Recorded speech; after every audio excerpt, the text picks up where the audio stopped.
Okay, so this is the second week discussion project, emotional storytelling. We're describing our favorite piece of media, which I'll include in the video a link to. It is called Smartphones for Dumb People. Now, when I first encountered this piece of media, I was first introduced to it back in 2013. My ex-fiance and I had been first starting to have our problems. The two of us were constantly working, easily over 50 hours a week. And when we were together, we really weren't because we were just always on our phone, tablets, playing video games, rarely ever talked. At this point, I was at work when she had sent it over to me, and it really hit home.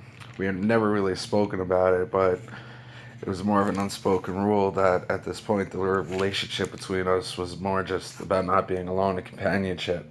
But she had been willing to drop her pride and attempt to solve this issue of us drowning ourselves out in social media instead of speaking to one another by sending me this video and saying, maybe we should work on things.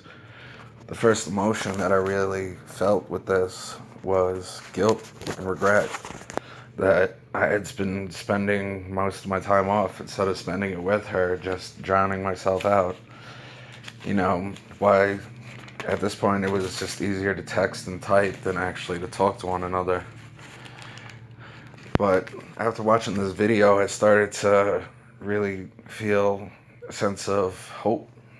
It kind of rocked me at my core and was the epicenter of me leaving social media for a while. Started searching for answers inwards and trying to fix our problems instead of just trying to fill holes by things that only had monetary value. Now, this work was inspirational and also was my favorite because there's multiple reasons if you really think about it.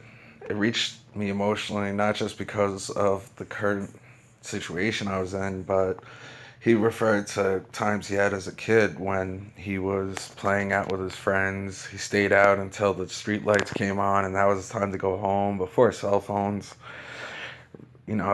Riding your bike kind of brought a lot of memories back up to the surface for me, which I thought was awesome. And he also, towards the end of the video, he shows, if you put your phone down and you really look up, he beautifully crafted a future in which people could stop, sharing everything on social media because that's just a shallow way of doing it. And a guy puts his phone down and asks a lady for directions, and they end up starting a family. And he was able to really craft that very well. I drew inspiration from this because he was going against social media at the time, which was blooming. Going against social media meant going against pretty much the world's most popular thing. Saying, drop your phone, drop your shallow texts, add more to your life, add that human interaction that, as much as we share things on social media and everybody gets to see, lacks. There's no actual depth to the conversation. It's just something you write down. You could write down the world's best poem and it won't actually mean a thing because it's just words without any definition to them. I don't know. Anyway, I hope you guys watch the video and I hope you enjoy it.